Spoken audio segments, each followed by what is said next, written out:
بسم الله الرحمن الرحيم. حبايبي متابعي مطبخ الهوانم، كل سنة وانتم طيبين. حبينا نكسر القاعدة وناكل بعد الفطار حاجة حلوة وخفيفة، ناخد هدنة شوية من الحلويات بالمكسرات والقشطة والسمن. بنتي أكرمتني بشوي البطاطا ولسعها زي ما بحبها، بيبقى التست بتاعها حلو قوي قوي. غسلت الفراولة بطريقتي، بعد ما غسلتها كلها بغسلها قطعة قطعة وبقطعها. قطعت معها الموز، محضرة عندي عسل دايما في التلاجة، العسل المعقود، وعندي عسل أبيض حسب الرغبة.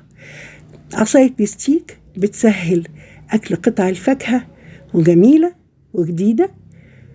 بنحط العسل حسب الرغبة ومعاه البطاطا المشوية.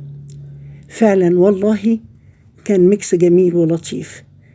شير، تفعيل الجرس ولايك يا حبايبي، قولوا لي بتكلموني من أي بلد، وكل سنة وانتم طيبين.